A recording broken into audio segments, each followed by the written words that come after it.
Ladies and gentlemen, everyone, thank you for joining us in another episode of the American Nightmare Podcast. This is episode number 56, recorded November 23rd, 2022. Hey now. Yeah. Right. Hey now. Right. Hey now.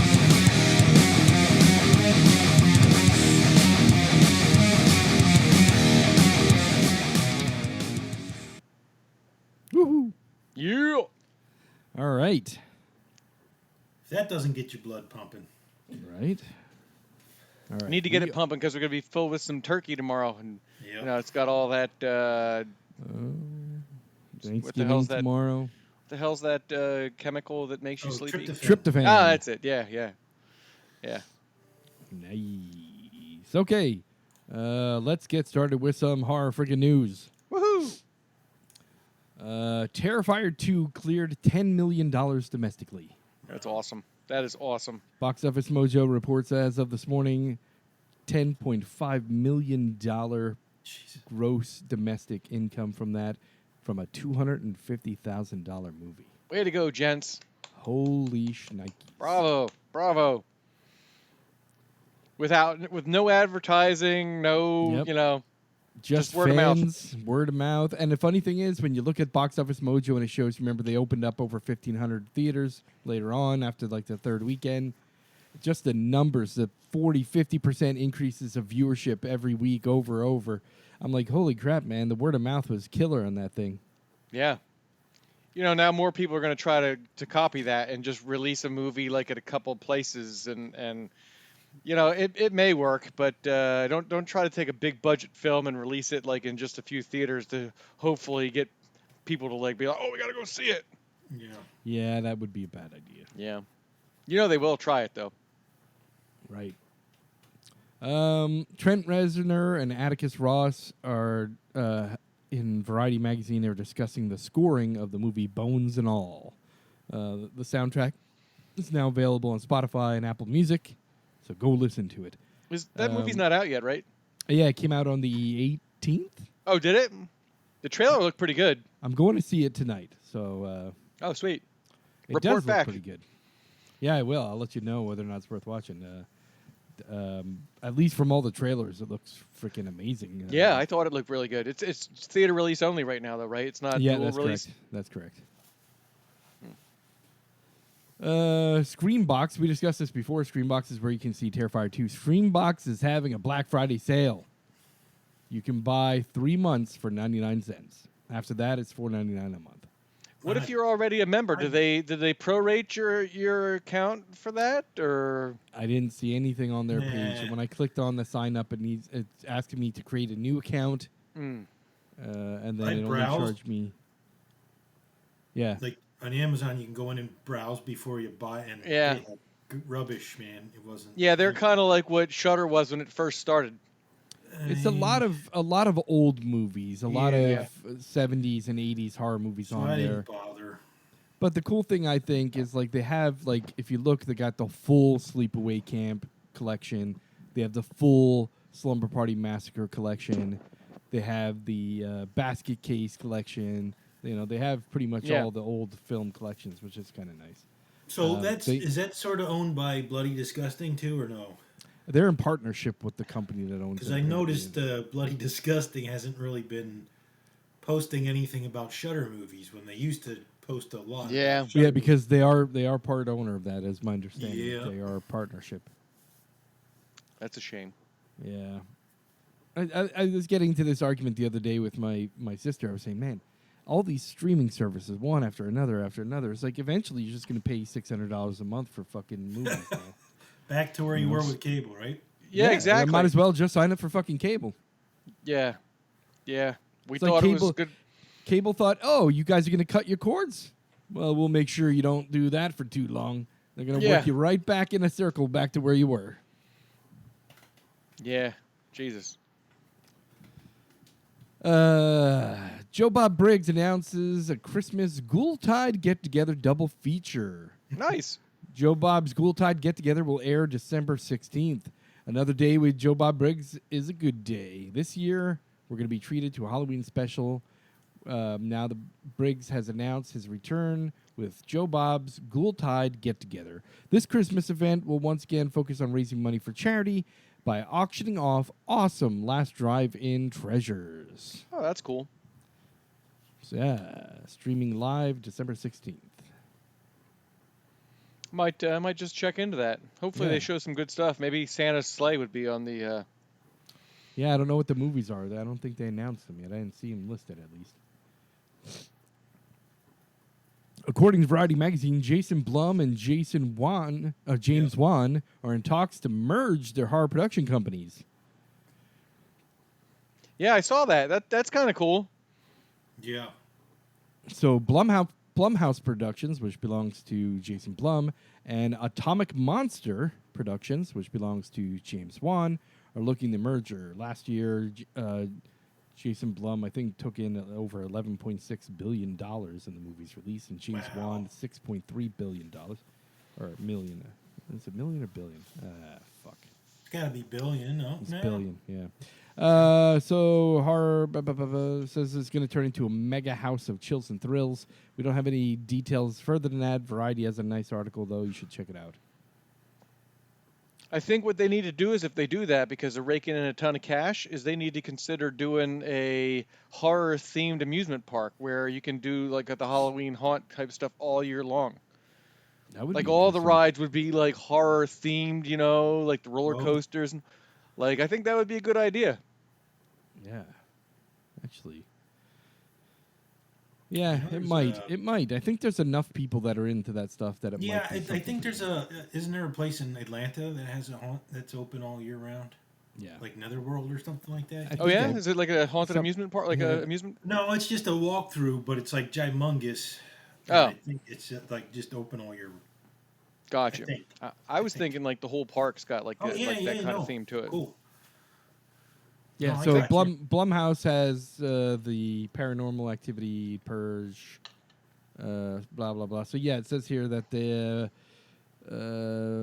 combined James Wan Blumhouse combined totals would be about $11.6 billion from the box office. Damn. They're saying that the Blumhouse generated movies have generated at least $5 billion worldwide in the last year, and James Wan $3.7 billion globally. Yeah, damn. The titans of the genre industry. Yeah. Megan, which isn't even out yet, they're planning a sequel. Discussions are already underway at Universal. Apparently, from what I've read, this movie is reviewing so well, they're like, we better cash in and plan that sequel right away. Really? Yep.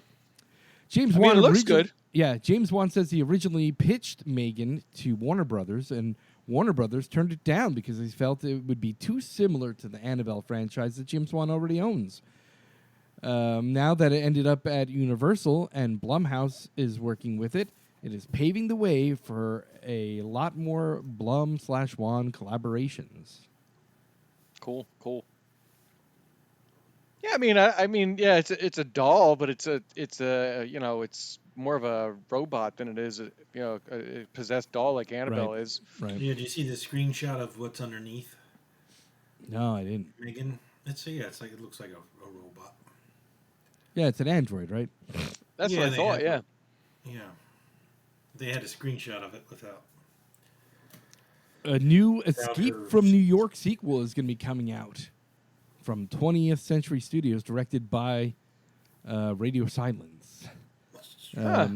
Hot directing team Radio Silence will helm the reboot of Escape from New York for 20th Century Studios. The picture company partners Andrew Rona and Alex Heineman to produce the film, along with Radio Silence. Original filmmaker John Carpenter will serve as executive producer of the film, which is Studio Canal Library title. The French company Studio Canal will hold the distribution rights to several territories. The picture company has an overall deal with Studio Canal. Will Kirk Russell be back?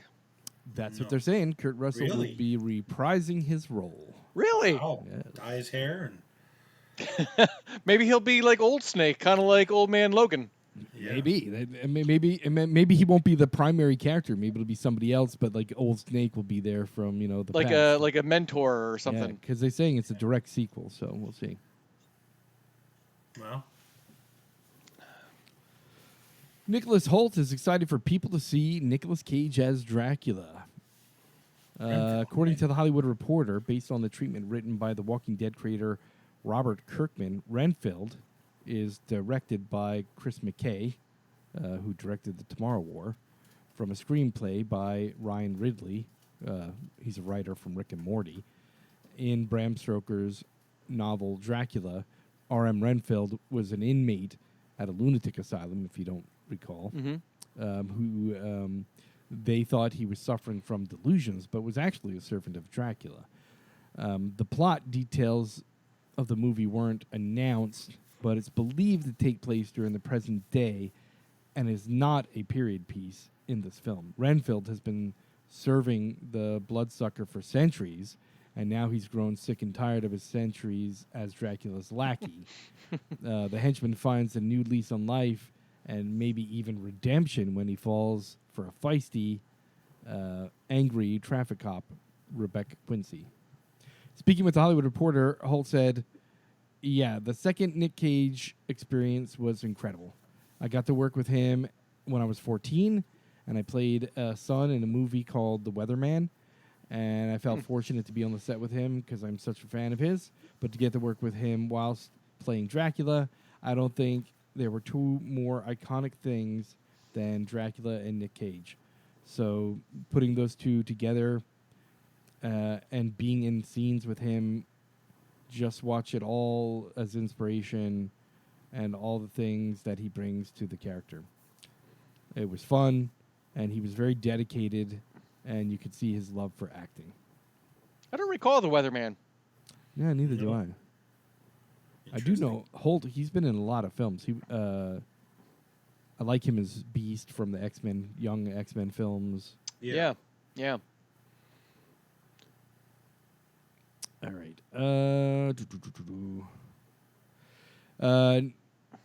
Man, I don't know how to pronounce this name, but I'm gonna cheat something here. I'm gonna make my computer speak it to me. Hold on. Oh, okay. Cool. Video Fancy. game? Nikayatu Jusu will be directing Suicide by Sunlight for Jordan Peele's Monkey Paw Productions. Apparently, she directed a short film that was released at Tribeca Film Festival in 2019 called Suicide by Sunlight, and will be expanding that story as a Monkey Paw production, which will be coming out sometime next year. While information on the horror film has been scarce, we know that it will be an adaptation of her short film that came out in 2019. She says, quote, "My production with Monkey Paw is an expansion of the short film that I called Suicide by Sunlight," end quote. They're saying that this is loosely based on vampires in Los Angeles that are day-walking black-skinned vampires that are protected by the sun from their melanin. Huh. Yeah. That's an interesting concept. Yeah, it is. Yeah. Daywalkers. There is a short film available, and I'll post it up on our Facebook group. There's the short film from the Tribeca Film Festival in 2019 is free up on YouTube, so I'll place that link up Yeah, there. I mean, that's an interesting concept. Never really thought about that. Yeah. All right, I'm done. Do you guys have any additional stories that I didn't mention? There wasn't a whole lot of interesting things going on in terms of horror news. I think it's because we're getting too close to the Thanksgiving and holiday seasons. Yeah, I've been watching. Have you guys been watching a Midnight Club? No, I haven't, but I've been watching the Cabinets of Curiosities. Cabinets of Oh, yeah, Curiosities really is good. good. Love that show. I'm only 5 into that. I have 1 episode left of Midnight Club. It's good. It's very depressing. I feel so because it's based off of a home for kids with terminal diseases. Yeah. You know, and it's a cool concept, and it's probably not his best work that I've seen, but it's kept me interested. I've enjoyed it. Yeah, I started watching it. And then Other than being depressed after every episode. Nice. Yeah, I started But watching Cabinet of Curiosities has been really good too. Fantastic. Really? And it's been Did renewed you for watch- season did 2. you- Sal, did you see the one with Peter Weller? Yeah. Just I a, watched that one last night, dude. It was like, whoa. yeah. Haven't seen that one just yet. a fantastic show overall, man. There's Yeah, like each- awesome actors in it too. Yeah, Like you yeah. said, yeah. like you don't realize Not only it. that, some of the directors are significant names, and it looks like he's looking to line up some additional significant directors for season 2. So I'm Yeah. excited. I Yeah, really each one of enjoyed them is that like show. its own like little 1 hour like Yeah. film, and they've all been really good. Yeah, Like I said, I'm started only up to the watching- 5th one though. No. I started watching 1899 on Netflix. How's that? Not bad. That's a horror, right? Yeah, but it hasn't gone. I'm only 3 in, and it's slow. Taking a while, Yeah. but it's enough to keep you interested. Sure. Yeah. Okay, all right, that's cool. It's on my list. That's all I have though. Yeah, like 3 in, I'm not saying wow. I'm like, but Yeah. Yeah, yeah. It's enough yeah. to sort of figure out. We want to find out sort of what's going on. So. Right, yeah. All right, let's take a look at 5 great horror flicks. Okay, I picked Shudder for this month, and all but one of them are Shudder exclusives. So I mean, if you haven't gotten Shudder yet and you're a horror fan, you need to invest in Shudder. It's not that expensive. But so here's my 5 movies to see on Shudder. The number 5 one is The Furies. Have either of you guys watched that one yet? No. It's really good. It's a 2019 Shudder exclusive. This girl wakes up in this box out in the middle of nowhere, and she doesn't know where she is and how she got there. And she finds out that she's one of several girls that have experienced the same thing, and each one of them has a killer assigned to them, and that killer is trying to kill that specific girl. And the girls band together to try to, but the killers actually fight each other too, which is crazy. Sort of And like Hostel, but a little different twist. Yeah, and it takes place out in like the wilderness, and each one of the killers is a slight knockoff of like famous like horror icons, but like not really. Yeah. So they're slashers, and like their job is to go kill their specific person. And it's a good concept, and it was a good movie. Number 4, What's it called again, Chris? the Furies. The Furies. Okay. Yeah. The next one is one that we reviewed, The Sadness. That movie was crazy. Yeah.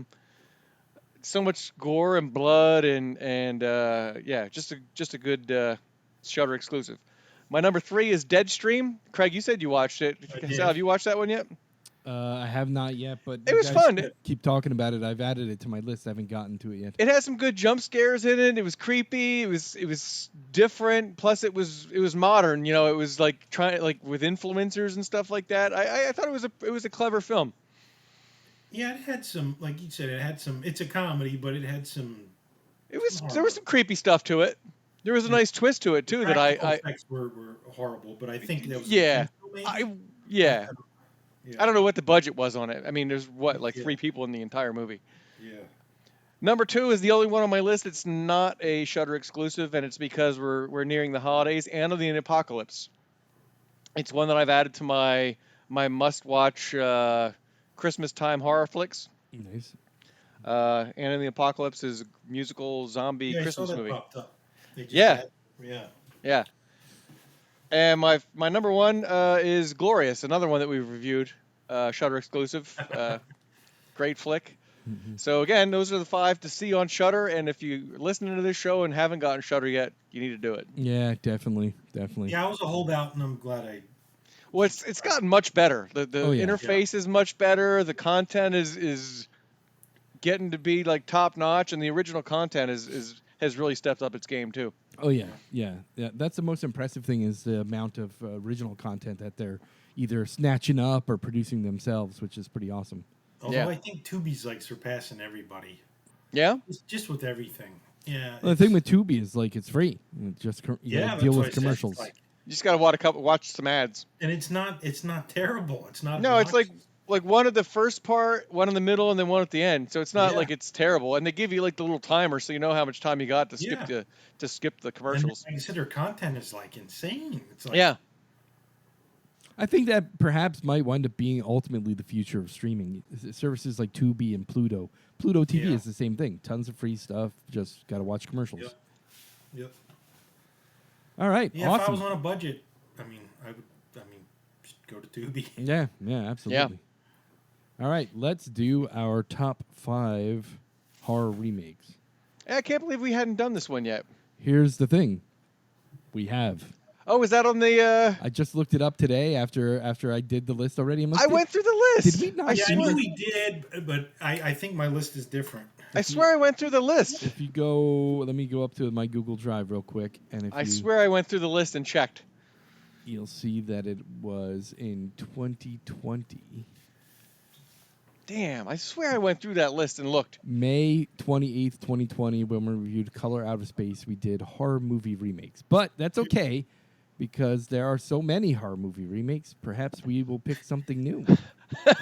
I'm okay with this, too. I did not go back and look at what we picked. Well, I didn't either. So really, like... My list is pretty much the same. I mean, it might be, one or two different ones. Damn, I can't believe I picked... That's all right. It's all right. You know what? I swear We've done so many top 5 fucking lists. We're running out of options. We're bound to fucking mistakenly do it twice. So I swear I went through it. I looked. I was like, man, we have to... All right. I was like, oh, yeah, it's funny we didn't do this. And so I did it. And then just before, we started this, I'm like, let me just look through my list here. And I looked at oh, shit, we did do it. God dang it. I didn't look back at what I picked, so maybe I'm picking totally different shit. All right. So this month it is Chris, Craig, Sal. All right. So, hopefully this is similar to my first list. If not, then, whatever. I mean, they're all good. They're all good movies. My number 5 is The Fly, which I think, both of them are classics. But I had that on my first list, but I didn't put it on this one. No? Yeah, on purpose. Because because we did a list already. Yeah. Well, things we are thankful for. I'm thankful that my memory is going. Number 4 is Piranha, and I think if I remember correctly, this probably was on my last list because new version with Jerry. Yeah. It's the Piranha remake, which is Piranha 3D, but it's basically the remake, and it's hilarious, it's gory, it's a great movie. My number 3 is the Evil Dead remake.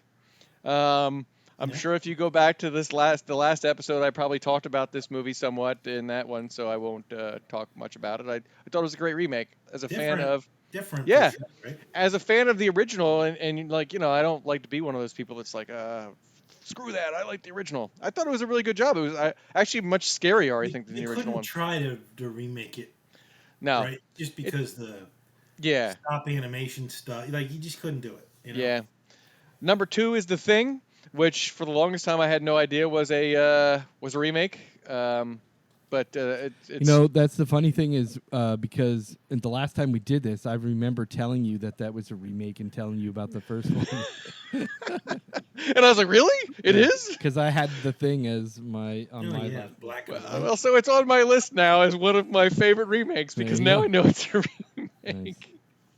And my number 1 is, this may have been my number 1 last time, is It Chapter 1. Okay.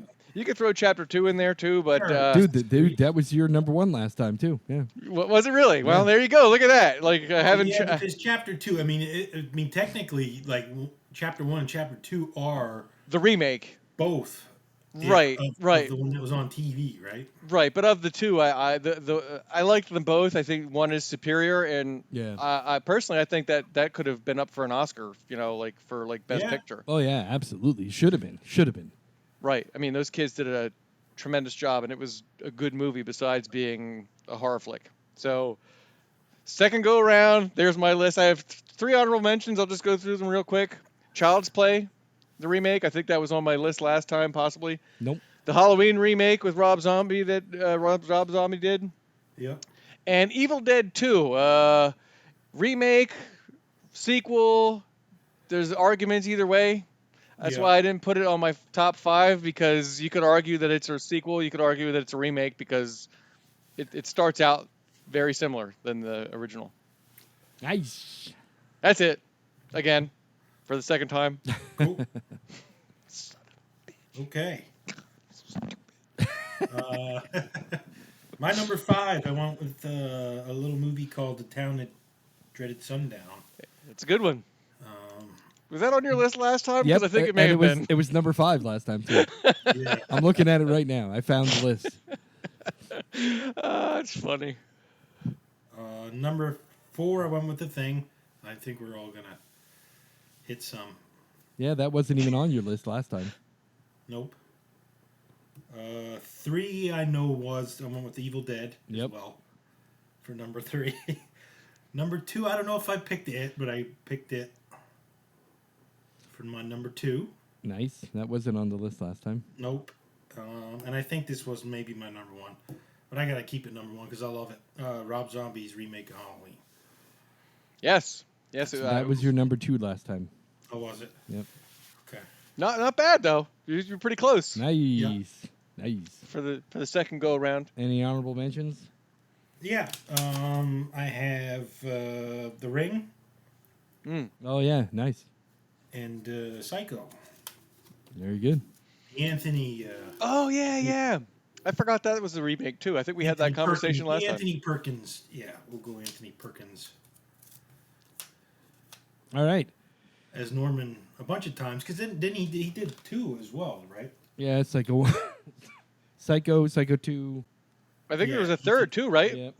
Yeah, but he wasn't in. I think that was Vince Vaughn, wasn't it? No, Vince No, Vaughn was Vince a Vaughn reboot. was in a remake. Yeah, it was a reboot Okay. of Psycho 1. Okay.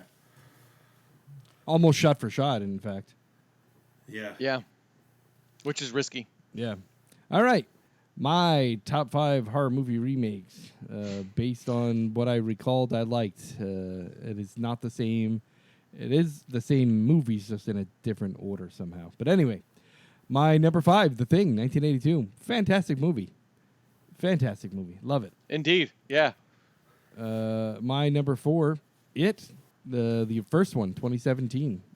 What a freaking great film. Like you said, it really should have won some Oscars. Should have won a Best Picture, and a lot of those actors, those child actors, should have won some significant awards because For sure. just an amazing movie all in all. Yep. My number 3 is The Fly with Jeff Goldblum, 1986. You know, you can't get away from those body horror Yep. films. Cronenberg, yeah. Cronenberg's masterpieces, one after another there, huh? My number 2 is the Evil Dead 2013 remake. You know, it wasn't a comedy horror like the original. They turned it into a full-blown horror, and it was a blood fest. It was fantastic. yeah. Loved it. Yeah, and it was scary too. Like I Yep. thought it did a good job making it creepy. Very good reimagining of that film. Very well sure. done. Yeah. And this one was in my list before too. Night of the Living Dead, 1990. Oh, yeah. Because I Was always it Tony praise. Todd? No. Yeah. Yep. I always Yeah, praise yeah. that movie because number 1, Tony Todd does a great job in there. But number 2, this one was actually directed by Tom Savini. Tom Savini.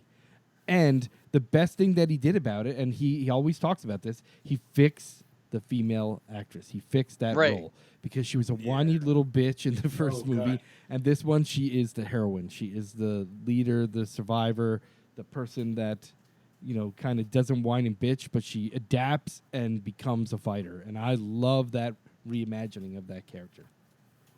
That was my number 1.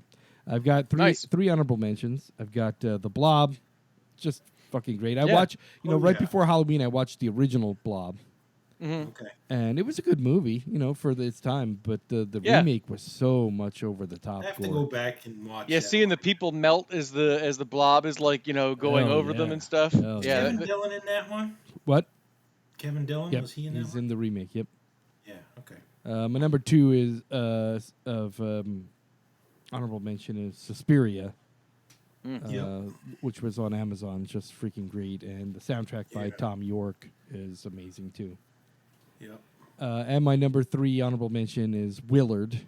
oh yeah, with Yeah. Crispin Glover. Yep, which is of course a remake of the 1971 film Willard. I think that popped up on Shudder too recently. Oh, nice. Did it? When I was a kid, I remember watching Willard in the 70s. I had to be like 8, maybe I was born in 75, so it had to be like just about had to be like 6 or 7, so it had to be the early 80s. But I remember watching Willard and then Ben, the sequel, which came out a year later. They never remade Ben, which I was hoping they would, because really that remake of Willard was fucking great. And there you go. Hey, I just got to say, and this is pretty crazy, that if of all the top 5 lists that we've done, how meta is it that we remade the remake episode? There you go. Right? It was intentional. It wasn't, but how crazy is that we did a redo of our remake list, which, and it was slightly different, but sort of the same. And I was like, hey, that's awesome. Nice. It was accidental, but hey, why not? Of all the ones you could have redone, why not redo the remakes? Right. All right. Fantastic. All right. Now let's talk about the movie of the month. This month's movie, we met some people when we were going to the Knott's Scary Farm here in California that were in line behind us, and we strike up a chat with them, and they recommended this film. The movie is called Horror in the High Desert. This is filmed in 2021. If you look it up on Rotten Tomatoes, you will see that there are no critic reviews, and it's got a 71% by audience, but the audience reviews are fewer than 50 ratings overall. So it could be skewed. Yes. Indeed. Yeah, I don't recall the names of that couple we were talking to. They were very nice. Very nice, yeah. Had a great conversation about horror movies and horror in general, and we told them about the show, and so they recommended this one. So it was my turn to pick, but I was like, hey, let's. We finally got a recommendation from a fan, which we don't often get. So let's our hopeful fan, and so we picked this one for this time around. Yeah, so let's real quickly we'll go over some information about this. So Horror in the High Desert was released in 2021, strictly to streaming services. It's an American film written and produced and directed by Dutch Maurich. I don't know that guy. It seems like this is his best known work. I wonder if he was one of the guys in the film. Yeah, Maybe. so the film features some found footage elements, a mockumentary type element about a mysterious disappearance of a hiker in the high desert region of Nevada. This movie was produced and shot during the height of the COVID-19 pandemic. And that's why no two characters appear on screen at any time. I don't know if you noticed that at all. Yeah, it was a good concept, though. It definitely reminded me of some of those documentaries that you see on True TV, like about the killer next door and crap like that. When I started watching it, that's why I was like, man, this reminds me of those shows on Yep. Yeah. It was a good concept. Yeah. So that's just a kind of little overview of that. So it was we watched it on Amazon Prime. Yeah, I think it's also on Tubi. Yep, with commercials. Amazon Prime. If you have Amazon Prime, it is included with it for free, so you don't have to pay extra for it. Mm-hmm. It's about an hour. What was it, like an hour and 45 minutes or so?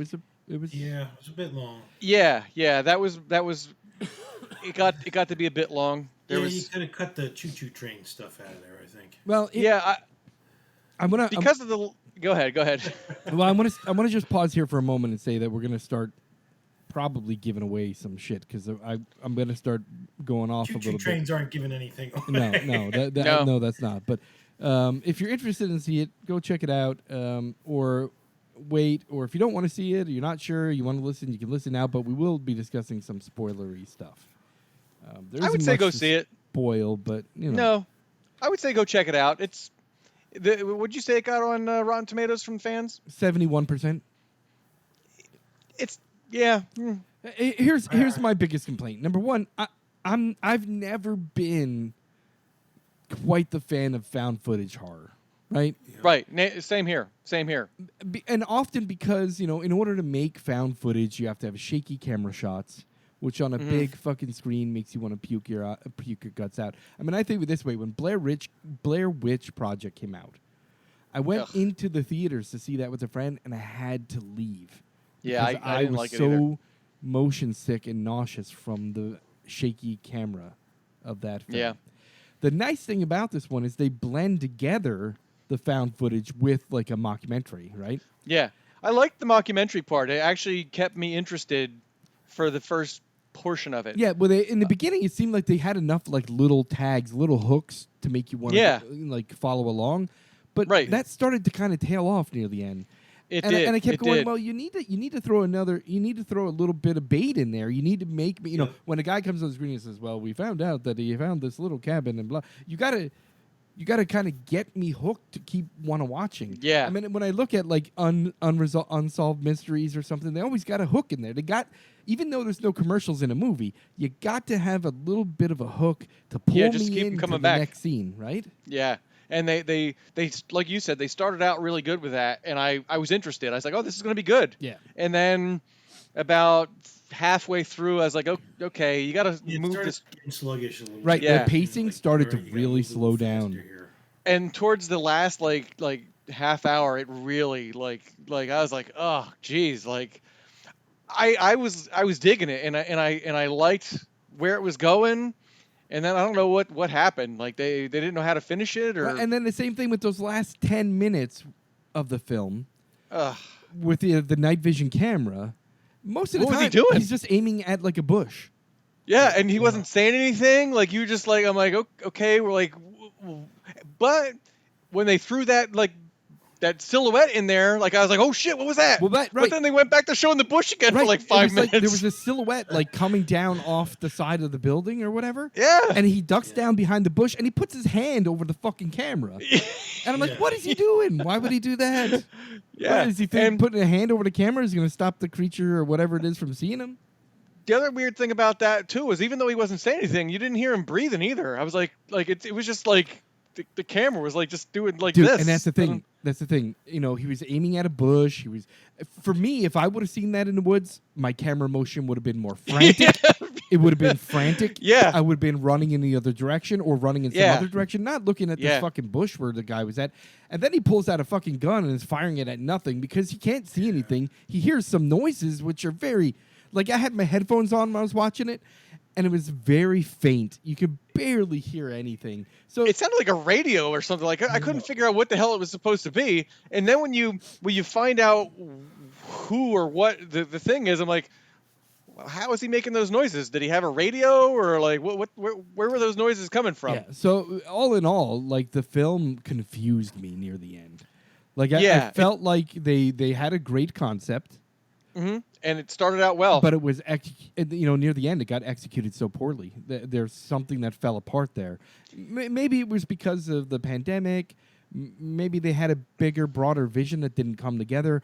To me, it would have been a better film if they could have crunched it down into 45 minutes.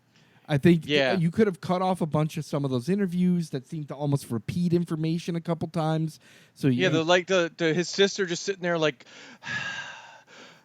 Yeah, I mean, there were a bunch of like, things. all right, we showed her doing that already. Yeah, they could just like trim it down a little bit, compress it a little bit, and then make that found footage more realistic. Like I said, you couldn't hear him. Like my heart would have been racing just from that dude coming down, breathing heavy. You would have heard me breathing. They were in the high desert of Nevada, which, by the way, the high desert can get quite hot during the day, but it's fucking freezing at night. Why did I not? And he had like see a shirt his on. Breath? Right. Yeah, he had a shirt on and a backpack. He should have been huffing because of his heart racing. We should have seen his breath. We should have had the camera shaking ever so slightly to say, I'm fucking scared. And then instead of just, he would pan from one side to the other of this bush, from one side to the other. And it's like, dude, if you're trying to find the monster, he's on the other side of the bush. Like, back the fuck up or go around it. Like, what the hell? The other thing that was weird about that last like half hour was like they went away from that and they were talking about like all his fans turned on him. I'm like, did I miss something? Right. When did all of them turn on him? Like he was talking about the cabin, which they never showed because she apparently erased it. And then they were all like, "Oh, you didn't see nothing. You're just making this." I'm like, "Wait a minute. What happened? Like where?" And I like rewound it just a bit. I was like, why did they all turn on him? Like I couldn't figure that out. Yeah. But then there was a cabin. We did see the cabin. Yeah. In the found footage, there was a cabin. And some fucking freaky one-eyed dude. that was the other thing I couldn't figure out either, because like he was like 3 miles away from where his car was. He said it was 3 hours. 3 hours away from his where's. He said it was a 6 hour walk back and forth. And here's this guy that they claim was like he was kind of deformed. Yeah. So he went out to live in the middle of the desert by himself. I'm like, how? Yeah. Like there was nothing there. There was no river. No, he didn't have like a windmill or like source, a well or. Right. Yeah, and he always smelled the smoke, and like you would have saw the smoke if it was only a 3 hour walk off the road. Somebody would have found it. Well, dude, what was that thing then? Because he had a torch or something at the end there, right? Yeah. Yeah, but yeah, I guess he was just a loner dude who didn't want, like, there was no occult or anything involved. Like if you at least would have gave me like a supernatural angle to it, I could have. Well, that's what I was thinking at first when you heard that like music or talking, almost like a radio or something when he first showed up in the woods. And they also hyped up all those cemeteries that he found throughout the movie. So I'm thinking, okay, he's stumbling hyping up into these like cemeteries, some sort of cult area or something, or like a ghost or something. Right. It's going to be something like that. Or even I was thinking maybe it's going to be like Blair Witch, and it's some like witch out there, right, doing like sacrifices or whatever. Because when they showed, they're like, oh, there's his hand. They found the camera with the hand, and it was cut off and placed in his bag with his stuff. I'm like, all right, this is going to be some wicked shit that they run into, and then it's just some old guy with one eye and he's homeless, and you get a blurry. He's got a home. Obviously, he killed him because you get the blurry image of the guy coming at him when the camera freezes. And I'm like, I felt like I got robbed of an hour and a half of my time. I didn't enjoy the film overall. Yeah, like I said, I started to enjoy it. I thought it was really good going like halfway into it, and then it just fell apart for me. Like, and I wanted to like it, even like I said towards the end there when they they finally got to what he was going to find. I was a little anxious, like I was a little on edge. Yeah. And when they showed that silhouette real quick, I was like, oh shit! Finally, we're gonna see what the hell it is. That was the thing. Like he's looking at the camera, and it looks like a cross or something on the side of the building, and then you just see a body, like a person, come down from it. I'm like, what the fuck, man? Yeah. And I was like, all right, here we go. Here we go.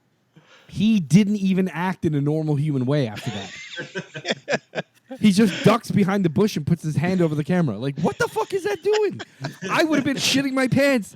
You would have heard me on the camera going, holy shit, what the fuck was that? I gotta get the fuck out of here. And instead, he's just like sitting there behind the bush with his hand over the fucking thing. I'm like, why does he have the hand? Do they have not? Is the budget that bad that we're not gonna get to see whatever that was? Why is his hand over it?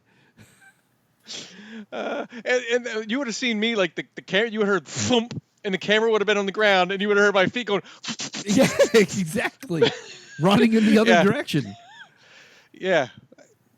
I wanted to like it, and it started out for me that I was liking it, but it ended. Yeah. Again, I really was like looking at my watch like every like 5 minutes for like the last half hour. It's a common theme with some of these independent films that we run into, right? We've reviewed quite a few independent films, and we've always got, there's been a couple that are great, but there's a handful that it's always like good idea, poor execution. Editing. Yeah. Editing, bad editing, bad pacing. The idea isn't bad writing, right. Like the idea isn't a good concept, but the writing's a little rough. Well, and they kept hyping that kid up to be some sort of like genius. Yeah. And like when he talked, he was using like fifth grade grammar. I was let's like, go over the mountain and see what's on the other side. Yeah, like I'm like, here's my new train collection I found at the farmer's market. I'm like, what? Oh, we haven't seen much wildlife except for those sheep and there's some deer. I'm like. I don't know, man. Like, I'm not pretentious, but you're not using language to me that conveys that you're as brilliant as everyone has made you out to be in this movie. Yeah. And it has nothing to do with the lisp that he has or whatever, like that weird like thing he had. Like, had nothing to do with that. He just, I don't know. And that was the weird thing too. When he went on his last hike, all he had on him was a camelback. Yeah. Like one of those like water things. I'm like, isn't he walking like 6 hours away? All he's gonna. Right, and not only that, I think they're assuming that people watching this don't understand the desert. Like I said, the desert is hot during the day and fucking freezing at night. Freezing at night, the high desert of Nevada. So he should have had like a fucking hoodie on. He should have had a hat. And like I said, he's a survivalist though. He's a survivalist. Well, that's the thing. And like I said, his camera when Bear he, Grylls wouldn't wear a jacket. right, his camera once he found that dude, like you should have seen his breath. It was at night, infrared. You should have seen his Yeah. breath in front of the camera when he was panicking. He should have been Well, and breathing that- heavily, and he should have seen it. And with as close as that guy was with that torch, that night vision would have been all thrown off. Right, which tells Because- me that wasn't a night vision shot. It was a regular white light shot that they just showed back in black and white to make it as it's infrared. But Yeah, because with night vision, like if you it get would like have a really flooded bright out. light, Yeah, it would have got flooded yeah, out. it just floods the whole thing out. Yeah. You just really need like a small bit of light for those to work properly. Correct. Yeah. Yeah. I mean, I it's nice that somebody recommended this to us, but it just wasn't good. Yeah, we apologize for bashing the movie that you recommended. If you're listening to this, yeah, if you're listening to this, we really appreciate that you recommended it. And yeah, hey, I picked a movie the first year that was probably actually it's one of our most dude, most one of the listened to most episodes. listened to episodes is "All the Devils Are Here." And I picked it, and it was shit. We but didn't even actually. I don't. dude, we didn't even we- finish the film. We didn't We finish didn't even watching finish it. Yeah. So nothing personal. It's just it. Yeah. All right, so I'm gonna say, It's our job. I mean, it's not a job, but Yeah. it's our job basically to give our honest opinion. yeah. Yeah. So I'm gonna say, out of 5 stars, I'm gonna give this 1.5. I'm gonna give it 1.5 because ambitious, right? Yeah. Just didn't pull it off. I'm doing 2 only because, like I said, I thought the first half hour to 40 minutes was good. Yeah. I was Yeah. It kept my interest and I liked it.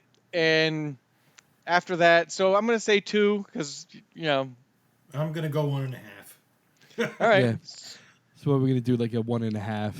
Yeah, we'll do 1.5. 1.5. American Nightmare Podcast 1.5 for Horror in the High Desert 2021 film. I'm still gonna say check it out. If you're a horror fan, check it out. See what you think about it. Yeah. And I'm interested in some feedback. If you wanna send me an email and tell me what kind of an asshole I am, that I'm all wrong, that whatever, and how Yeah, please. how dare I rip into someone? Here's the most common thing I expect to get all the time is, why would you rip into someone's hard work? You're right. People put effort into these films. They put a lot of time and effort and thought into them. They write these scripts. They write these screenplays. They work on the direction and post-production. I don't mean to trash anybody's work, but Just my opinion. as a spectator, this is my opinion of that film. Yeah. And it has Yeah, to be exactly. entertaining, right? That's what I said. It's got to be entertaining. And Yeah. Yeah, and there's some of the ones that we've watched, like the art house ones, that I wasn't my type of film, but I thought it was a good movie if you like that kind of film. This one, Great actually example. found footage is Great example. Climax. Remember that film? yeah. Good yeah, example. Yeah, Art house film. yeah. Yeah, just not my kind of film. Yeah. This was found footage with some mockumentary in there. Climax But- had some cool stuff in it, though, like some of the deaths, like Yeah, start- some of it was good. people on fire and stuff. It was just, the music and stuff just got a little bit. It was fucking much. weird, dude. Well, it was people tripping on acid, so like I said, it had some cool stuff, but Yeah. Yeah, there's too much dancing for me. Like the whole first 45 Yeah, minutes they was should, like- just them dancing. She locked the kid in the boiler It gave room me or something, flashbacks remember? of the discos in downtown. Studio 54 days. Yeah, I was gonna say it reminds me of the discos in downtown. Berlin. Fucking Paris. When I was in Paris in 2002, there were these like nightclubs in Paris that are like a mix of like gay and straight people like dancing to some weird ass shit. People in Paris loved it, but I was like, I'm not into this fucking music. Yeah. No Anyway, mercy. yeah. So again, if you have any feedback, you want to give us a little feedback about this film, or you want to offer up another movie that we should watch, or a movie, or a top 5 list that we should do. Obviously, Yeah. we're running short because now we've repeated ourselves. We've rebooted a reboot list. You can always email us at feedback@the-american-nightmare.com, or visit us on the web at the-american-nightmare.com, or see us on Facebook. Look up the American Nightmare Podcast. Thank you for listening, and I want to say happy Thanksgiving to all of our listeners in the U.S. Yes, happy Thanksgiving. And have some time with your family. Try to avoid traveling. I just saw the video this last night of the 405 here in California, bumper to bumper for hundreds of miles. That made me want to jump off a bridge because I'm like, oh shit, I got to take my sister's family to the airport by 10 a.m. And I'm thinking, am I gonna get stuck in that fucking traffic? Oh man, what time did you leave the house? Well, we left the house. I left the house at 9:30 because it said 30 minutes to the airport. 30 minutes to the airport. Once you get to the airport, it was at a standstill in that fucking. Oh, I loop can imagine. Oh. Yeah, I can imagine. So So I did say it's going to be the heaviest since COVID. Yeah, I made my sister and her family do a little extra work. I apologized and said, I got a great idea. When you come into the terminal here at LAX, there's a shortcut route that takes you to the last terminal, Terminal 7. She was getting on Terminal 5, which is JetBlue. So I'm like, I said, I'm going to drive right over to Terminal 7, drop you off, and then go ahead and just walk to Terminal 5. Hoof it over. Because I don't want to spend the next hour in this fucking loop of traffic trying to get through 7 terminals. And then thankfully they were like, oh, okay, no problem, we can do it. And then I text them. Nice. I text them, but their flight has been delayed an hour so far. So, Oh, really? dude? And I don't know what it was. My sister and I, when we planned this trip, I'm like, yeah, come at that time. That's great. I didn't think, this is the heaviest travel day of the year, the day before Thanksgiving. Yeah, it is. I said, if you get stuck at the airport, call me. I'll just come pick you up and you spend the night here. But what the hell, bro? Yeah. I don't know what we were thinking. All right, everyone. thank you. Trejo's tacos is what you were thinking. Well, that's right. We did do Yummy. Trejo's tacos again. All right, awesome. Did you go to the same location? Yeah, we did because we also went to La Brea Tar Pits. Her kids wanted to see that. Nice. But Trejo's Maryland Tacos. Street House? Yeah, we looked at that too. When we went to Trejo's Tacos, though, it was jam fucking packed. Really? Every seat was taken. We had to sit down no. on the little table inside because everything was taken. It was pretty. Yeah, full. we didn't have that problem. And my We daughter. had a place to ourselves, as a matter of fact. That's right. And my daughter, the day before, she sent me a picture. Her friend was eating at that Danny Trejo's Tacos, and Danny Trejo was there and took a picture with my daughter's friend. Oh, that's So we awesome. missed them by a day. That's cool though that they got that picture. Yeah. That's nice. All right. We will have a new episode for you next month. Thanks, everybody. All right. Happy Thanksgiving. Peace out.